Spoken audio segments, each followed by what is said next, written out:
Assalamualaikum warahmatullahi wabarakatuh. Perkenalkan, nama saya Fadila Ananda Safitri, NPM 21755013 dari kelas 3A. Di sini saya akan menjelaskan tentang kas dan setara kas.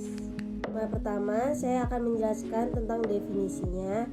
Kas adalah saldo kas dan rekening giro deposit. Sedangkan setara kas adalah investasi yang sifatnya sangat liquid, berjangka pendek, dan yang dapat dengan cepat dapat disajikan kas dalam jumlah yang dapat ditentukan dan memiliki resiko perubahan nilai yang tidak signifikan. Termasuk ke dalam setara kas itu ada investasi segera jatuh tempo yang jatuhnya 3 bulan atau kurang.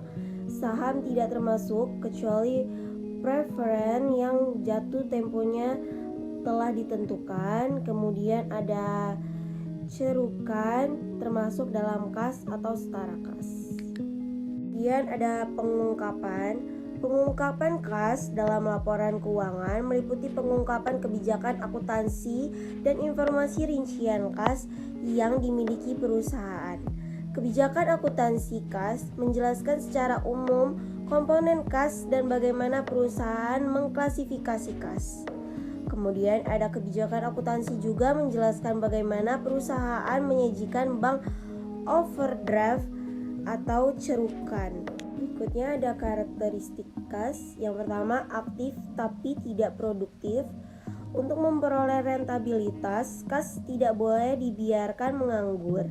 Untuk memperoleh pendapatan kas harus diubah terlebih dahulu menjadi persediaan, piutang, dan seterusnya.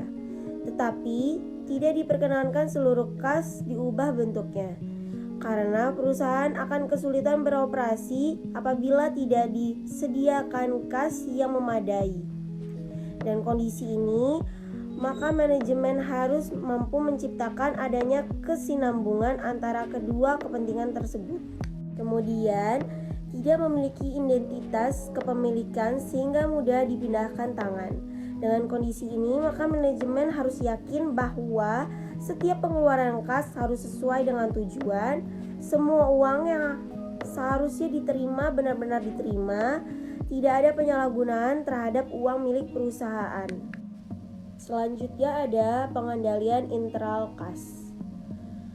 Adalah semua sarana, alat, mekanisme yang digunakan oleh perusahaan untuk 1. Mengamankan, mencegah pemborosan dan penyalahgunaan kas.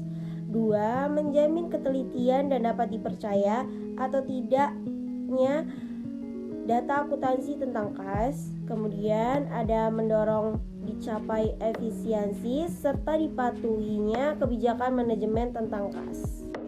Selanjutnya ada teknik pengendalian kas. Karyawan yang jujur dan kompeten serta memiliki tanggung jawab. Kemudian terdapat pemisahan tugas antara pihak yang melakukan otoritas dengan pembayaran, pihak yang melakukan pengelolaan kas dan pencatatan, pihak pengguna dan pihak pembayar. Kemudian ada melaksanakan rotasi tugas untuk karyawan yang melaksanakan kegiatan klerikal. Kemudian ada penggunaan lemari besi untuk menyimpan kas atau di ruang tertutup dengan akses terbatas. Kemudian ada penerimaan dan pengeluaran kas menggunakan rekening yang berbeda. Selanjutnya, pengeluaran uang dilakukan melalui bank dan menggunakan cek sehingga terdapat pengendalian pencatatan oleh pihak lain. Penerimaan kas dilakukan melalui bank untuk keamanan dan pengendalian pencatatan. Penggunaan sistem impres kas kecil untuk memenuhi kebutuhan kas dalam jumlah kecil. Rekonsiliasi antara pencatatan perusahaan dengan rekening koran bank. Pemeriksaan fisik kas secara berkala dan tiba-tiba. Kemudian ada sistem impres kas kecil. Terdapat 2 sistem kas kecil, yaitu 1.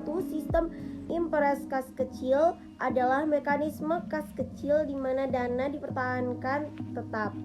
Kemudian ada fluctuating system, di mana dalam sistem ini dana kas kecil tidak ditetapkan sejumlah tertentu sehingga saldonya bervariasi dari waktu ke waktu. Kemudian ada yang terakhir, yaitu rekonsiliasi bank. Tujuan rekonsiliasi adalah untuk mencocokkan antara pencatatan di perusahaan dan pencatatan kas yang dilakukan oleh bank yang mengelola uang perusahaan. Sekian dari saya mohon maaf bila ada salah kata. Kepada Allah saya mohon ampun. Wabillahi taufiq wal hidayah. Wassalamualaikum warahmatullahi wabarakatuh.